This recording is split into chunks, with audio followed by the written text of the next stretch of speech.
நஹ்மதுல்லாஹில் அலீம் வனுஸல்லி அலா ரசூலில் கரீம் அம்மா பாத். அன்பான பெரியோர்களே, ஜமாத்தார்களே, அல்லாஹ்வின் அருளால் ஃபஜ்ருடைய கடமையாக்கப்பட்ட தொழுகையை தொழுதுவிட்டு குர்ஆன் ஹதீஸை பற்றி பேசுவதற்காக நாம் அமர்ந்திருக்கிறோம். அல்லாஹ் ஜல்லஷானு வ தஆலா நம்முடைய அனைத்து இபாதத்துகளையும் பரிபூர்ணமாக கபூல் செய்வானாக. ஆமீன். அல்லாஹ்வுடைய அன்பும் அருளும் நிறைந்த சாலிஹீன்களாக ரப்புல் ஆலமீன் நம் அனைவர்களையும் நிரப்பமாக ஆக்கி அருள் புரிவானாக. ஆமீன். உண்மையான பெருமக்களே, நபிகள் நாயகம் ஸல்லல்லாஹு அலைஹி வஸல்லம் தங்களுடைய ஹதீஸில் இதா மாத்தல் இன்சான் இன்கதா அன்ஹு அமலுஹு இல்லா பிஸலாத் என்று கூறினார்கள். அதாவது, ஒரு மனிதன் இறந்து போய்விட்டால் அவனை விட்டும் எல்லா காரியங்களும் துண்டித்து போய்விடும்.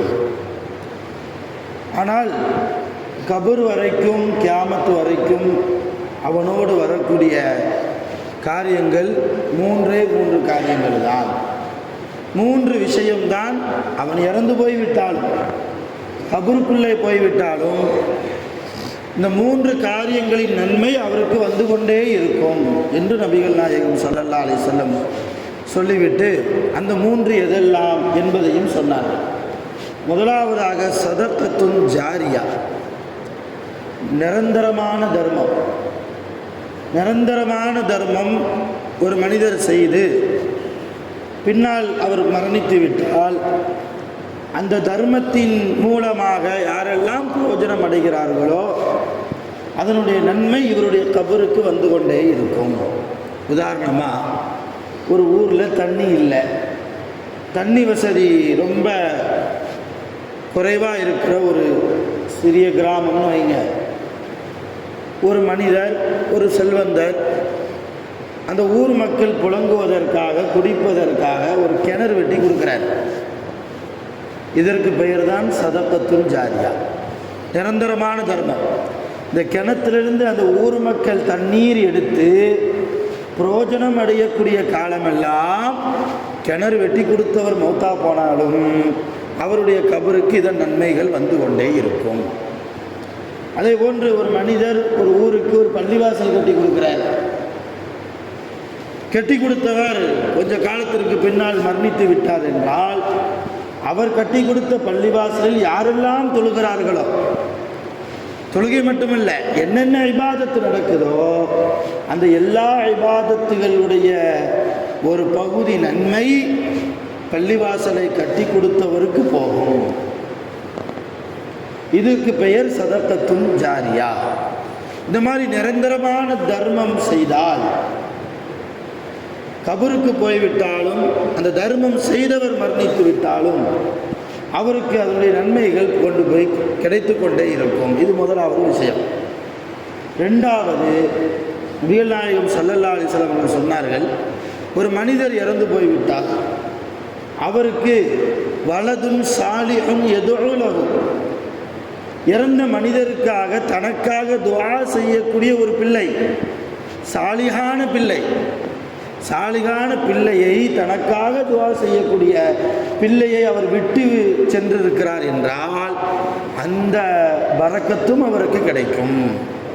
அந்த சாலிகான அவருடைய மௌத்தா போனவருடைய பிள்ளை என்னென்ன துஆக்கள் தன் தந்தைக்காக அல்லது தன்னுடைய தாய்க்காக என்ன கேட்டாலும் அல்லாஹ் அதை அங்கீகரிக்கிறார். வலதுன் சாலிஹ், வெறுமன வலதுன் மட்டும் சொல்லலை, வெறுமன பிள்ளைங்கன்னு நல்லா சொல்லலை, சாலிஹான பிள்ளைகள், சாலிகான பிள்ளைகள், தன் பெற்றோர்களுக்காக துஆ செய்யக்கூடிய பிள்ளைகள். மூணாவது, நபி ஸல்லல்லாஹு அலைஹி வஸல்லம் அவர்கள் சொன்னார்கள், பிரயோஜனமான கல்வி. இறந்து போன மனிதர் உயிரோடு வாழ்ந்தபோது அவரிடத்தில் இருந்த கல்வியால் சில மக்கள் பிரயோஜனம் அடைஞ்சிருக்கணும். அப்படி பிரயோஜனமான கல்வியின் மூலமாக, தன்னிடத்தில் இருந்த கல்வியின் மூலமாக சில மக்களுக்கு அவர் சில விஷயத்தை சொல்லிக் கொடுத்து பிரயோஜனப்படுத்தினார் என்றால் அதனுடைய நன்மையும் அவருக்கு கபருக்கு வந்து கொண்டே இருக்கும். உதாரணமாக, ஒரு ஆளுக்கு எப்படி தொழணும்னு தெரியலை, எப்படி தொழுகணும், எப்படி ஒழுவு செய்யணும், தொழுகையில் என்னென்ன ஓதணும், எங்கே பார்க்கணும், அல்லாஹ்வுக்கு முன்னால் இருக்கிற போது எந்த நிலைமையில் நிற்கணும், நம்ம ஆடை எப்படி இருக்கணும், இந்த இபாதத்து விஷயம், தொழுகை விஷயம் ஒரு ஆளுக்கு தெரியல. அந்த தெரியாத நபருக்கு ஒரு தொழுகையாளி போய் சொல்லி கொடுக்குறாருன்னு வைங்க. இப்போ இப்படித்தான் ஒழுவு செய்யணும், ஒழுவு செய்கிறதுக்கு முன்னால் கிபிலாவை முன்னோக்கணும், கிபிலாவை முன்னோக்கி நியத்து வைக்கணும், பிஸ்மில்லா சொல்லணும், ஒவ்வொரு உறுப்பை நிதானமாக கழுகணும், ஒவ்வொரு உறுப்பை கழுகிற போதும் ஒவ்வொரு துவாக்கள் இருக்குது. அதெல்லாம் நீ அரபியில் கேட்காட்டாலும் கூட தமிழில் மனசுக்குள்ளே நினச்சாவது கேட்டுக்கொண்டே இப்படிலாம் நிறைய சொல்லி கொடுக்குறாருன்னு வைங்க. தொழுகை வரைக்கும், சலாம் கொடுக்கறது வரைக்கும் சொல்லி கொடுத்தவர் வஃபாத் ஆகிவிட்டால் இவரால் அந்த தொழுகையினுடைய கல்வியை பெற்றவர் காலம் முழுக்க தொழுவார் இல்லையா? அவர் சொல்லிக் கொடுத்த மாதிரி உழவு செய்வார் இல்லையா? அவர் சொல்லிக் கொடுத்த மாதிரி தக்வாவோடு தொழுவார் இல்லையா? அப்படி தொழுகிற காலமெல்லாம் சொல்லி கொடுத்தவருக்கும் அவர் கபருக்கு போனாலும் நன்மை போய்கொண்டு இருக்கும். ஆக இந்த 3 விஷயம்தான் ஒரு மனிதன் இறந்து போய்விட்டாலும் அவனை பின்தொடரக்கூடிய காரியங்கள். முதலாவது நிரந்தரமான தர்மம். உலகத்தில் அல்லாஹ் நமக்கு செல்வத்தை கொடுத்திருக்கிறான், தேவைக்கு அதிகமாகவே அல்ஹம்துலில்லாஹ், இன்னும் அல்லாஹ் அதிகமாக நமக்கு தரட்டும். ஒரு உதாரணத்துக்கு சொல்கிறேன், அதிகமாக அல்லாஹ் நமக்கு தந்திருக்கிறார். அந்த செல்வத்தை வைத்து இல்லாதவர்களுக்கு நிரந்தரமான தர்மம் எதுவோ அதை செய்யணும். நம்ம சும்மா வர்றவங்களுக்கு நம்ம தர்மம் கொடுக்குறோம், நம்ம வீட்டு தேடி வாசலை தேடி வர்றவங்களுக்கு ஏதாவது 10 ரூபா 5 ரூபா 20 ரூபா 30 ரூபா நம்மளால் முடிஞ்ச அளவு கொடுத்துட்றோம். இதனுடைய நன்மைகள் கிடைக்கும் தான், ஆனால் அந்த நேரத்துக்கு தான் நன்மை கிடைக்கும். ஒரு நிரந்தரமான ஒரு தர்மத்தை செஞ்சு முடிச்சுட்டு போகிற போது நம் கபருக்கு அது வெளிச்சமாக மாறும். சிறந்த அறிவாளி இந்த உலகம் இது தாருல் ஃபனா, கியாமத் அது தாருல் பகா. தாருல் ஃபனானா என்ன? அழியக்கூடிய உலகம், அழியக்கூடிய வீடு, அழிந்து போகக்கூடிய வீட்டில் நாம் இருக்கிறோம். தாருல் பக்கானா என்ன? நிரந்தரமான வீடு. நிரந்தரமான வீட்டிற்கு போக வேண்டும் என்றால் அதிகமான நன்மைகள் வேண்டும். எல்லாவற்றிற்கும் மேலாக அல்லாஹ்வுடைய பொருத்தம் வேண்டும். அல்லாஹ் நம்மை சுட்டி காட்டி, இவன் என்னுடைய அடியான், நான் கபூல் செய்கிறேன், என்னுடைய உண்மையான அடியான் என்று நாளை கியாமத்தில் நம்மை குறித்து எல்லா மக்களிடத்திலும் அல்லாஹ் புகழ்ந்து பேச வேண்டும். அதற்கு என்ன செய்யணுமோ அதை இந்த உலகத்தில் நம்ம என்ன செய்யணும்? வாழ்கிற போது எப்போ மௌத்து வருது தெரியாது. மௌத்து வந்தால் தள்ளி போடவும் முடியாது. எப்படி முடியும்? இஸ்ராயல்கிட்ட அனுமதி கேட்க முடியுமா? மலக்குள் மௌத்துட்ட ஒரு 2 நாள் அவகாசம் தாங்க, விடிய விடிய நான் தொழுதுக்கிறேன், நிறைய பாவம் செஞ்சுருக்கேன், அல்லாட்ட தௌபா நிறைய கேட்க வேண்டியது இருக்குது, என் லிஸ்ட்டு ரொம்ப பெருசாக இருக்குது, ஒரு 1 மணி நேரமாவது டைம் தாங்க கேட்டால் அவர் கொடுப்பாரா? மவுத்து வந்தால், மலக்குள் மௌத்து முன்னால் ஆஜராகிவிட்டால் கை செய்தம்.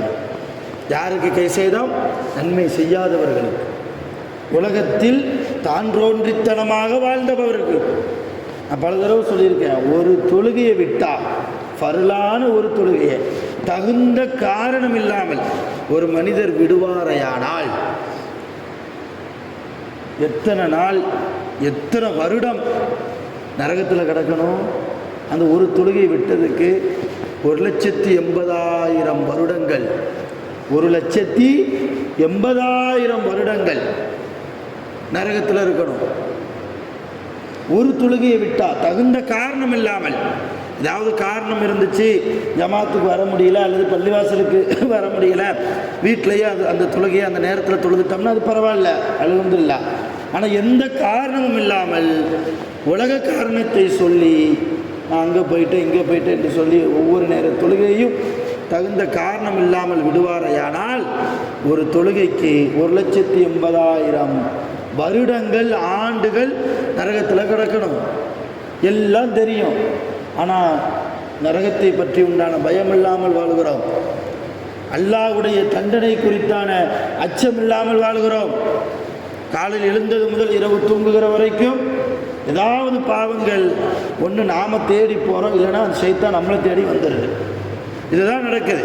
அப்படி இருக்கிற போது அல்லாஹ்வுடைய பெரிய நிஅமத்துகளை அனுபவித்து கொண்டிருக்கிற நாம் நிறையான தர்மம் நம்முடைய கபருக்கு தேடுவதற்காக, தாருல் பக்கா என்று சொல்லக்கூடிய நிரந்தரமான வீட்டில் நாம் சுகபோகமாக வாழ்வதற்காக அல்லாஹ் நமக்கு கொடுத்த ரிசுக்கிலிருந்து ஒரு நிரந்தரமான தர்மம் எதுவோ அந்த தர்மத்தை நாம் செய்ய வேண்டும். அதே போன்று நம்முடைய பிள்ளைகளையும் சாலிகான பிள்ளைகளாக உருவாக்கணும்.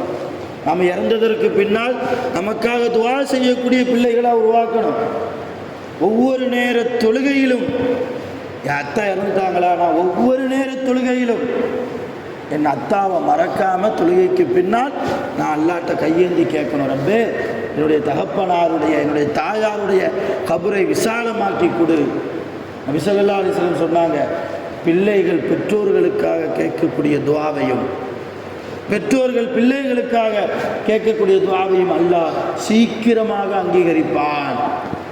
அவர்கள் கேட்குற துஆவுக்கும் அல்லாஹ்வுடைய அரிசுக்கும் மத்தியில் எந்த விதமான திரையும் இருக்காது. அவ்வளவு சீக்கிரமாக அல்லாஹ் அங்கீகரிப்பான். ஒரு மனிதர் இறந்து போய் விட்டால் துஆ செய்கிறாங்க. எத்தனை நாளைக்கு? ஒரு குறிப்பிட்ட நாள், ஒரு வருடமோ ரெண்டு, அதுக்கடுத்து காலப்போக்கில் அப்படி மறந்துடுறது. உலகத்தின் மோகத்தின் பின்னாலேயே அப்படி போயிடுறது. இது கூடாது.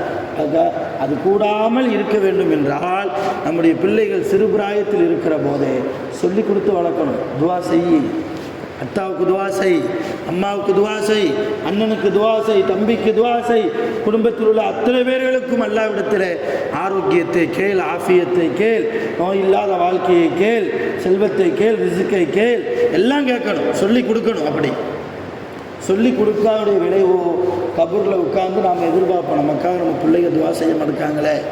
இன்றைக்கு ஒவ்வொரு கபூராளிகளும் அந்த கபூரில் இருக்கக்கூடியவர்கள் எதிர்பார்ப்பாங்க, அவங்க பிள்ளைகளிடத்தில், அவருடைய மனைவிமார்களிடத்தில், அவருடைய கணவன்மார்களிடத்தில், அவருடைய உறவுக்காரர்களிடத்தில் நமக்காக துஆ செய்ய மாட்டாங்களா என்று எதிர்பார்ப்பாங்க.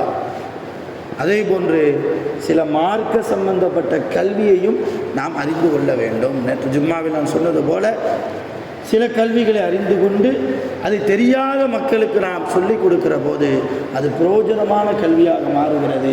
ஆக இந்த 3 காரியங்களையும் நம்முடைய வாழ்க்கையில் நாம் எடுத்து நடப்பதற்கு முயற்சி செய்வோம். வல்ல ரஹ்மான் அப்படிப்பட்ட நல்ல தௌஃபீக்கை, எல்லா நலவான நசீபுகளையும் நம் அனைவர்களுக்கும் நிரப்பமாக தந்து அருள் புரிவானாக. ஆகிரு தஅவானா அனில் ஹம்துலில்லாஹி ரப்பில் ஆலமீன். சுப்ஹானல்லாஹி வ பிஹம்திஹி, சுப்ஹானல்லாஹி வ பிஹம்திஹி, அஷ்ஹது அன் லா இலாஹா இல்லா அன்த, அஸ்தக்ஃபிருக வ அத்தூபு இலைக். ஆமீன். சுப்ஹான ரப்பிக ரப்பில் இஸ்ஸத்தி அம்மா யசிஃபூன், ஸலாமுன் அலல் முர்ஸலீன், அல்ஹம்துலில்லாஹி ரப்பில் ஆலமீன். ஸல்லல்லாஹு அலா முஹம்மத் ஸல்லல்லாஹு அலைஹி வஸல்லம், ஸல்லல்லாஹு அலா முஹம்மத் ஸல்லல்லாஹு அலைஹி வஸல்லம், ஸல்லல்லாஹு அலா முஹம்மத் யா ரப்பி ஸல்லி அலைஹி வஸல்லம்.